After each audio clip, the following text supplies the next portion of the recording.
over the holidays, you probably saw this tweet and the response to it. We had several Bored Ape Yacht Club NFTs hacked in what appeared to be some form of phishing attack. Somebody clicked on a link that they shouldn't have, and somebody got their seed phrase. And the response has been very complicated and very interesting. It has basically come from two directions. On the one hand, you might also be familiar with people who are kind of skeptical of NFTs and more generally skeptical of crypto. There's a big backlash against crypto happening right now that we can talk about. On the other hand, there are people who have been in crypto for a long time who were kind of making fun of this guy for not having better security for a set of assets worth almost $500,000, probably actually more than that, substantially more than that, I'm sorry. Apes are like $250K, so we're talking about almost $2 million. And apparently he didn't have two-factor authentication, he didn't have a hardware wallet, so lots of mistakes were made, as the saying goes. And so I guess what we're seeing here is a big fork in the way that people are looking at crypto and crypto security in particular, right? Like we have a lot of self-reliance built into the way that we want crypto to work. And it's also relevant to note that we've had a few calls recently for more regulation, more oversight, and specifically more consumer protection in crypto, which is a complicated question. Naomi, I'm interested in your take here, especially on the security and personal responsibility front. Should there be a government agency responsible for returning this guy's apes?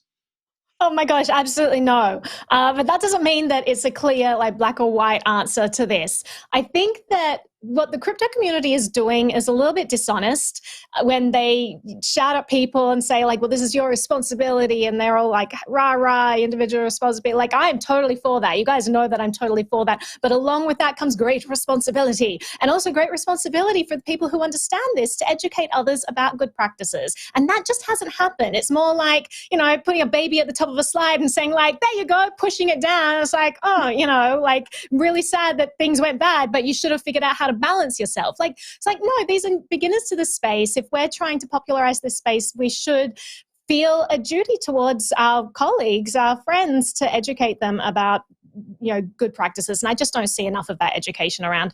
I mean, when it comes to governments coming in, we absolutely don't want that, because when you have systems in place like that, it just creates moral hazards. It just creates situations where people are like, listen, I'll do whatever I want with my money because someone else is going to foot the bill because I know that there are protections in place. And the person who's footing the bill at the end of the day is usually the taxpayer. So that's not a good thing either. It's not good towards your fellow colleague to put that stuff on them. People should be taking individual responsibility. But I do think we can help each other a little more, and I would like to see more of that education going on in the crypto space. But Zach, I'll throw to you for your thoughts. I think it is getting really interesting. I think as more people get into NFTs, I think we are seeing like this demand for like consumer protection. It's like, why aren't the platforms acting? Like, why isn't OpenSea, closing that other person's account? And there's like sort of this awakening to like how these systems work that are different from the systems that we know. And all of a sudden people are like, hey, I don't know. I like what I know. And so I think it's really interesting to see like calls for sort of, again, these trusted middlemen in an industry and a technology that is predicated on eliminating middlemen entirely. And as more people enter this world, it's like, where's the trusted middleman? Like, I need someone to protect my account. Who, like, can the devs do something? And people in crypto are just like, it doesn't work that way. Sorry.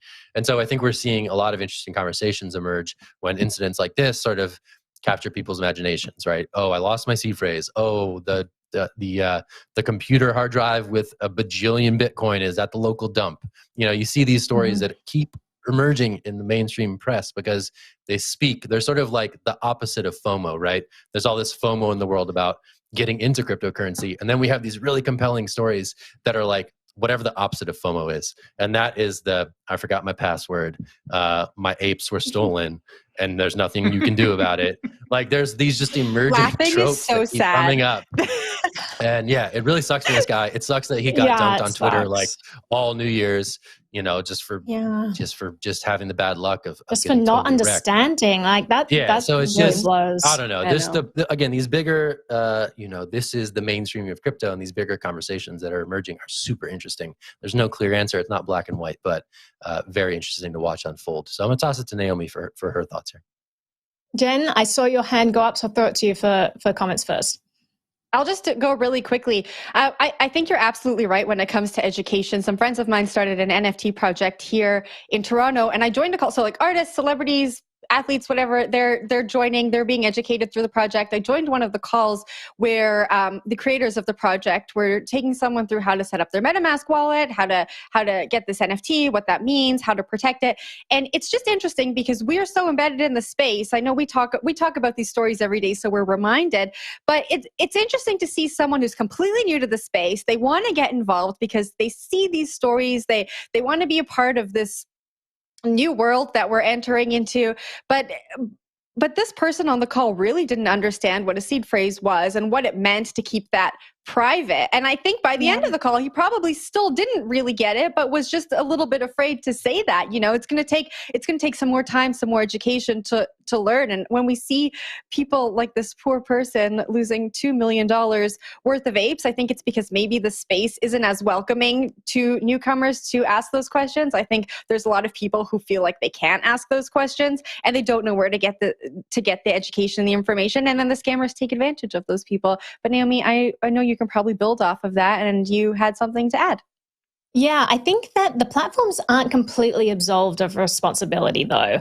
I had like another anecdote. I had a friend who's a more elderly guy get into crypto, was using Coinbase, and then had everything in his account drained. And one side of things, you're like, how did that happen? Like, be more careful with your password. Don't just hand it over to someone on the phone, right? But on the other side of things, like, he tried reaching out to Coinbase and tried to implement more secure policies. Customer services at a lot of these platforms is really bad. So you have people coming into these systems thinking that, okay, this is going to be like a bank, because that's all I've ever really understood. There are going to be protections in place. There's going to be insurance. There's something at play, because that's how the world works. And these platforms, I don't think, are making it clear enough to people that that is not the case. And I don't think they're available enough when consumers have issues, because it just takes so long to actually get in touch with consumer support at exchanges, a lot of these platforms. I think that could be improved. And I think that if these platforms are going to be holding like millions and millions and millions and millions of dollars of assets, you know, they need to have some responsibility to their customers and make sure they're implementing good educational policies so people understand. I just think that, you know, it's not that the government's going to come in and say, like, this is your right, this is your duty to do this. I just think it's a good thing for these platforms to do. It's what a reasonable, you know, society should be based on, you know, letting consumers understand what they're getting into.